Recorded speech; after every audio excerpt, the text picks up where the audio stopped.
ఓట్లు లెక్కబెట్టే కార్యం ముంచుకొస్తున్నది. అందరి జాతకాలు బయటపడే ముహూర్తం దగ్గర పడుతున్నది. అందుకే పార్టీలన్నీ ఆధారాలు, పత్రాలు సిద్ధం చేసుకుంటున్నాయి. బలగాన్నంతా హుషారు చేస్తున్నాయి.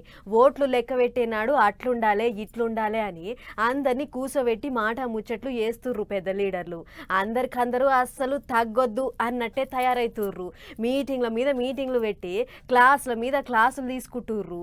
మరి గా ముచ్చట్లేంటియో ఒక్కసారి అరుచుకొని వద్దాం పారి. ఓట్లేసేనాడు ఒగెత్తు అయితే ఓట్లు లెక్క పెట్టేనాడు ఇంకొగెత్తు. ఒక్క ఓటు అటు ఇటు అయినా అంత ఆగమాగం అవుతుంది. అందుకే పార్టీలన్నీ ముందుగానే బంధుబాలుగా అందరిని పిలుచుకొని ముచ్చట్లు చెప్తున్నారు. ఓట్లు లెక్క పెట్టినాడు ఎవరెవరు ఏ ఏ పనులు చేయాలి, ఎట్లుండాలి, పద్ధతి ఏంది అంత కథా కార్ఖానా మొత్తం వివరించి చెప్తాను. ఫ్యాన్ పార్టీ వాళ్ళు ఇప్పటికే ఓ మీటింగ్ పెట్టుకొని అందరిని హుషారుగా ఉండాలి, మన ఓట్లు మన లెక్కలకే రావాలి అన్నట్టు గట్టిగా చెప్పిర్రాట. సజ్జల సారు మళ్ళోసారి జూమ్ మీటింగ్ పెట్టుకొని టీవీలో చూసుకుంటూ అందరితో మాట ముచ్చట చేసిండు. పొత్తులు కూడి జిత్తులు చేస్తున్న దోస్తులతోని పెద్ద పరిశానే ఉన్నది, వాళ్ళతోని జర పైలంగా ఉండర్రే అన్నట్టు చెప్పుకొచ్చిండట.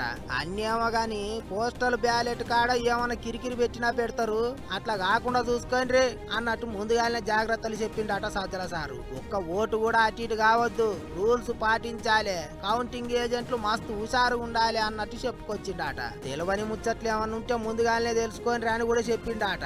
ఇంకో దిక్కు ఇద్దరు దోస్తులు కూడా 4వ తారీఖు నాడు ఎట్టెట్ట చేయాలనో ఇప్పటికే మాట ముచ్చట్లు చేస్తున్నారట. కౌంటింగ్ ఏజెంట్లకు ట్రైనింగ్లు ఇస్తున్నారట. సైకిల్ పార్టీ ఆఫీసులనే కూసబెట్టి అందరికి పాఠాలు చెప్తారట. లొల్లులు కాకుండా చూసుకోవాలని ముందుగానే తెలుగు తమ్ముళ్ళు పోలీసు వాళ్ళకు లేఖలు రాస్తున్నారట.